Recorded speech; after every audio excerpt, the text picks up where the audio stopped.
అలా రోజులు దాటి నెలలు గడుస్తాయి. కాలము ఎవరికి కష్టాలు వచ్చినా, ఎవరికి ఎన్ని సుఖాలు వచ్చినా తను మాత్రం తన పయనాన్ని ఆపకుండా పయనిస్తూనే ఉంటుంది. అలా సుమతికి నెలలు నిండి కాన్పు సమయం దగ్గరపడి ఆస్పత్రిలో చేరుతుంది. ఒక పండంటి ఆడబిడ్డను జన్మనిస్తుంది. అక్కడే ఉన్న పార్వతమ్మ తన మనవరాలిని ఎంతో బాధతో ఏడుస్తూ పుట్టిన చిన్న పాపాయిని తన 2 చేతులతో ఎత్తుకుని చూసి అచ్చు తన కొడుకు పోలికలతో పుట్టిందని కన్నీళ్లు కారుస్తూ ఆ పాపని హత్తుకుంటుంది.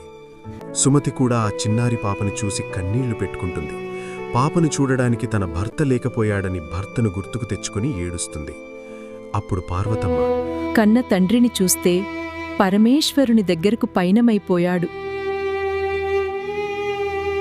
బాబాయిని చూస్తే అన్న లేడనే నిజాన్ని ఇంకనూ దిగమింగుకోలేక మతిభ్రమించిన వాడిలా ఇంటికి రాకుండా తిరుగుతున్నాడు. అక్కడే ఉన్న వీరా స్నేహితులు ఇదంతా చూసి ఎంతో బాధపడతారు. కళ్లలో నీళ్లు తిరుగుతాయి వాళ్ళందరికీ.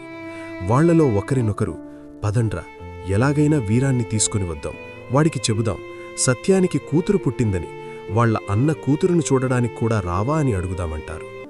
ఫ్రెండ్స్ అందరూ కలిసి వీరా దగ్గరికి వెళ్లి హాస్పిటల్లో జరిగిన విషయమంతా చెబుతారు. తల్లి ఎలా ఏడుస్తుందో, అంతేకాకుండా దిక్కులేకుండా వదిన ఆ చిన్నారి పాప హాస్పిటల్ బెడ్పై పడి ఉన్నారు చెబుతారు.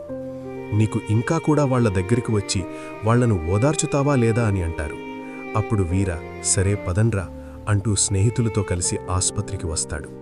అతను ఆస్పత్రి లోపలికి రాగానే సుమతి తల్లి పార్వతమ్మ వీరాని చూడగానే బాధపడుతూనే వీర వచ్చాడని కొద్దిపాటి సంతోషం వాళ్లలో కనిపిస్తుంది. అప్పుడు సుమతి, ఏంటి వీరా, బావున్నావా? నీకు కూతురు పుట్టింది అని తెలిసి చూడ్డానికొచ్చావా అని అంటుంది. వీర మాత్రం మౌనంగా తలదించుకుని నిలబడతాడు. అప్పుడు సుమతి, చూడు వీరా, ఎప్పుడైనా మన ఇంటి దగ్గర వర్షం పడుతుంటే ఆ వర్షంలో తల్లి లేక తడుస్తున్న కుక్కపిల్లను జాలిపడి దాని లోపలికి తీసుకొని వచ్చి దాని ఆలనా పాలన చూస్తాం కదా, అలాంటి దుస్థితి నా పాపకు కూడా వచ్చింది. తండ్రి లేక ఏ స్థితిలో ఉందో దానికే తెలియని పరిస్థితి.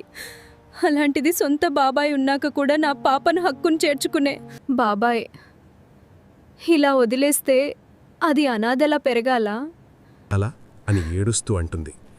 అది విన్న వీర ఎంతో బాధతో కన్నీళ్లు పెట్టుకుంటున్న సమయంలో, చూడరా చిట్టి తల్లిని, అచ్చం అన్నలాగే ఉంది అంటూ తన 2 చేతులతో ఎత్తుకుని తన అన్న కూతురిని వీరా చేతిలో పెడుతుంది.